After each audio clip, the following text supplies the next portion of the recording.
Hi, this is Leonel Castillo. I'm with the Small Farm Outreach Program, and I would just like to say that I am very happy to be working with For the Soil, and I am all for soil conservation and hope that everybody follows our podcast. Thank you.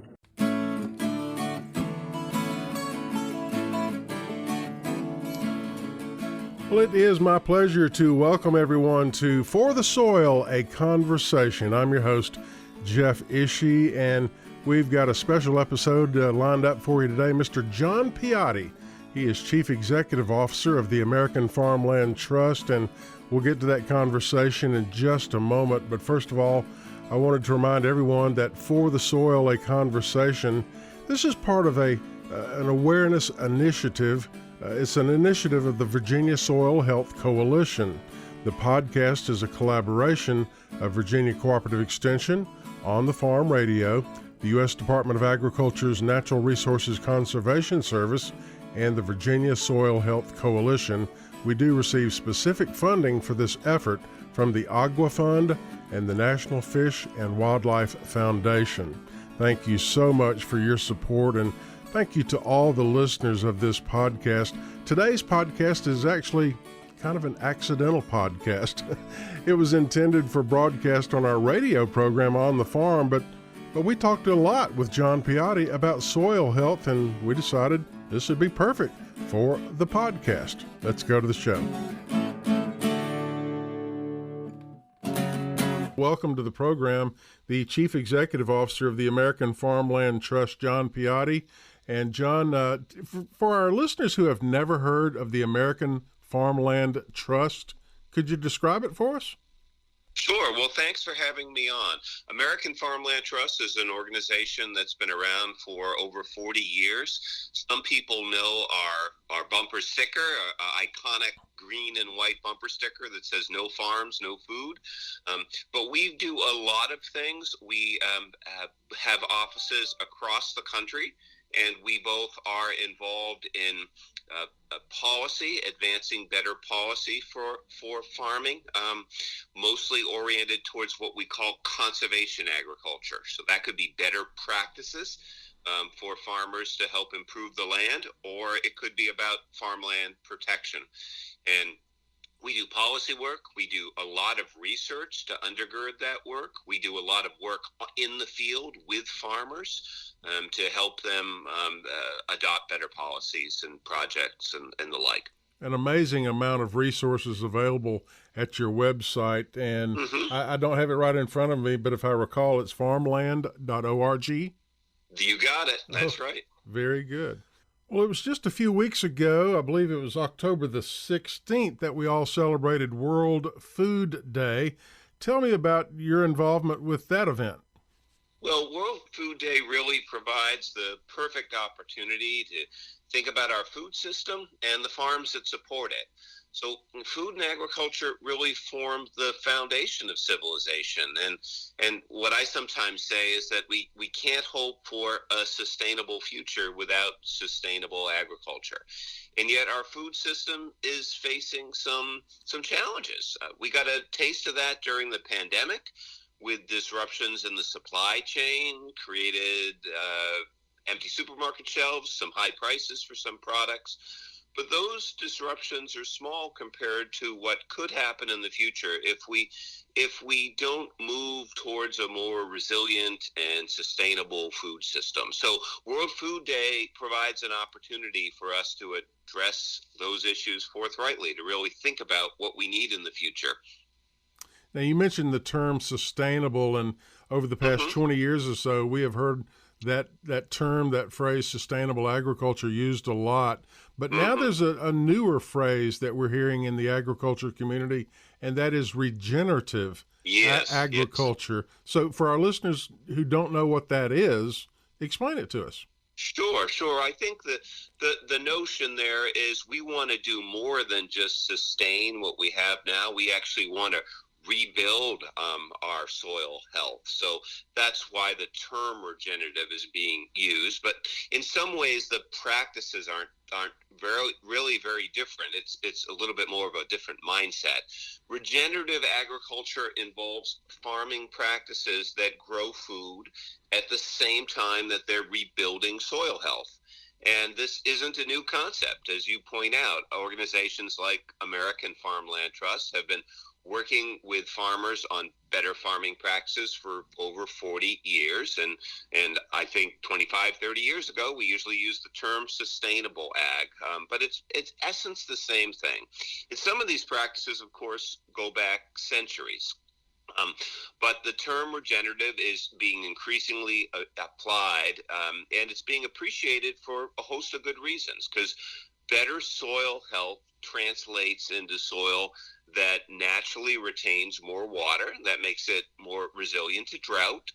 It's also better able to withstand heavy rainfall events, as we're seeing more and more. And better soil increases productivity. But on top of all of that, when you rebuild soil, what we are doing is increasing the carbon content in that soil. And where does that carbon come from? Well, it comes from the atmosphere. It's brought down through the wonders of photosynthesis, and it's stored in the soil. And what that means is that better farming practices can actually help us sequester carbon and play a role in combating climate change. So what kind of practices are we talking about here? You'll hear about no-till and low-till. Every time you plow up land, you release some carbon, but if you manage that land without tilling it, you help the soil rebuild. You hear about cover crops. They're important. Better crop rotations, integrating livestock into crop production, and more. And so there are many tools that are at the ready, and different ones can be used in different combinations, in different ways on different farms.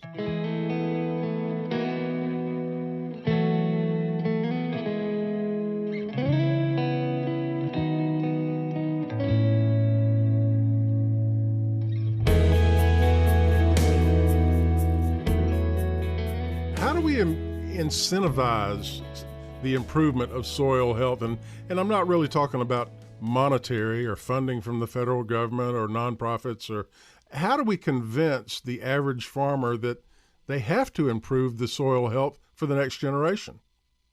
Well, it's a great question, because farmers, and I've worked with farmers my whole career. They're incredible people.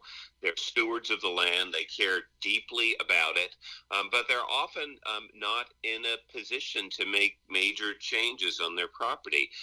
Farming is a risky business. Farmers operate under very tight margins, and most have considerable debt.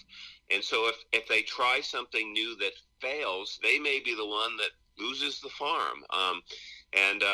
That no one wants to be in that situation. So they're cautious. And what we can do is help them with information, and help them with what we sometimes refer to as technical assistance. So at American Farmland Trust, we do case studies that show how different practices on different farms, what the both financial and environmental benefits of making those changes have been. We walk farmers through the process of transitioning to new practices.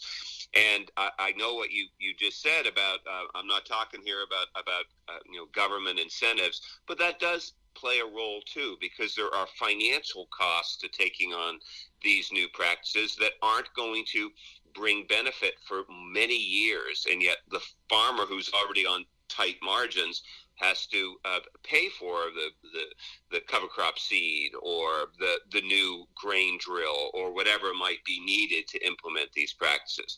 So it's a combination of things: technical assistance, good information, and some financial assistance through the government conservation programs is critical too. We're talking today with John Piotti, Chief Executive Officer of the American Farmland Trust. And John, I'd like to get your take on another phrase that we often hear in the general news and the agricultural news these days, and that is the phrase climate change. What do farmers need to know about climate change?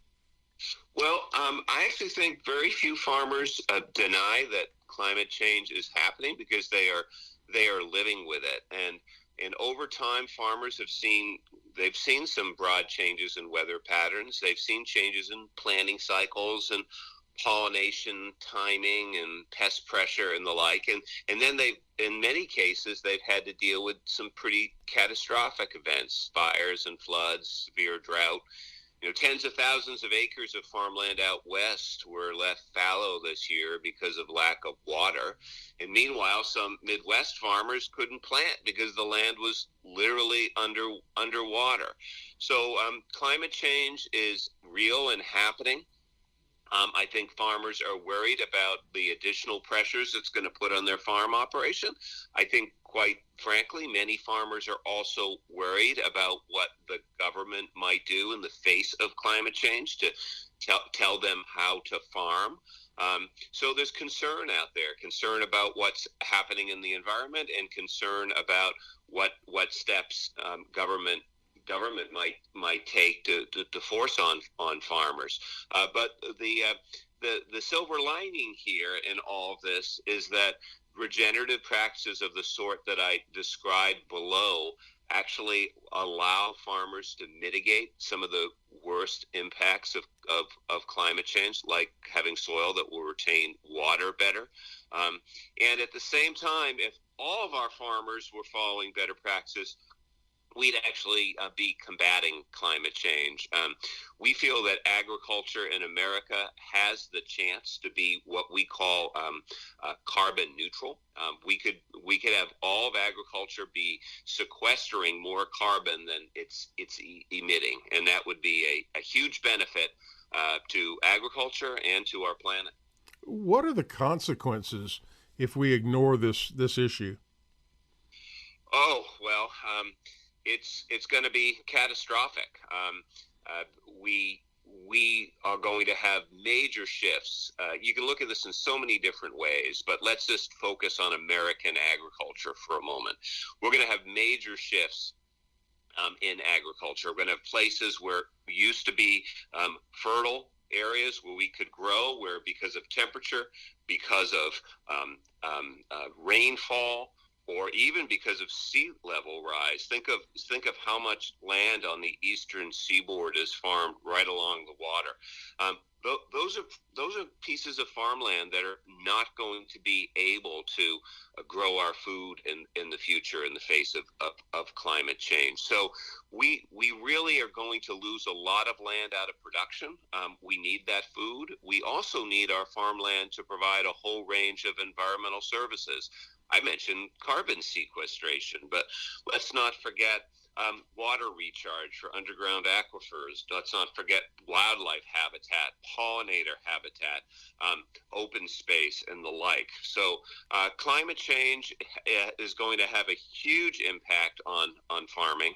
But as I said, farmers can play a very proactive role to both positioning their farms to weather some of the challenges and also to help us combat it. Once again, we're talking with John Piotti, Chief Executive Officer for American Farmland Trust. And final question, John, for people who wanted to learn more about these issues and how it impacts agriculture, what would you recommend? Well, I recommend everyone to become a member of American Farmland Trust. Go to our website, and that's farmland.org.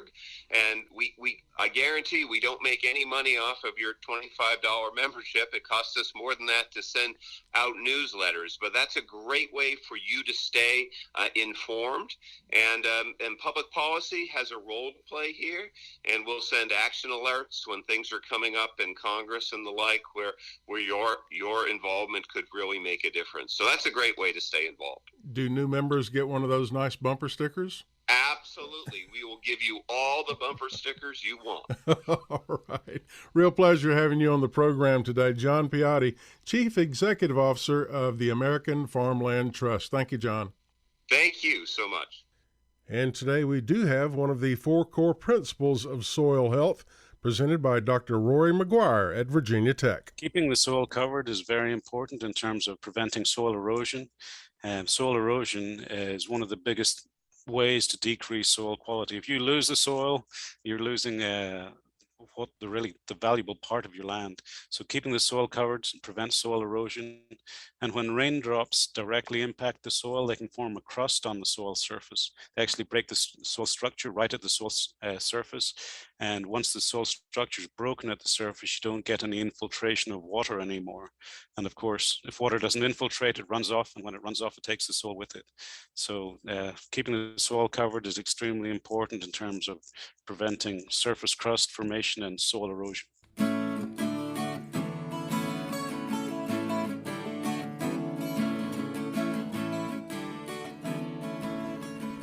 For the Soil, a conversation is made possible with funding support from the National Fish and Wildlife Foundation and the Agua Fund. Other partners include the USDA's Natural Resources Conservation Service, Virginia Cooperative Extension, Virginia State University, Virginia Department of Conservation and Recreation, and partners of the Virginia Soil Health Coalition. Views expressed on this podcast are those of each individual guest. To download a copy of this or any other episode, visit the website forthesoil.org. And if you have a specific question about soil health, just contact your local extension office, your local USDA service center, or a Soil and Water Conservation District office.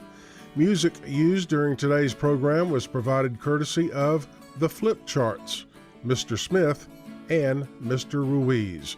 All rights reserved. For the Soil, a conversation is produced by On the Farm Radio in collaboration with Virginia Tech. I'm your host, Jeff Ishii.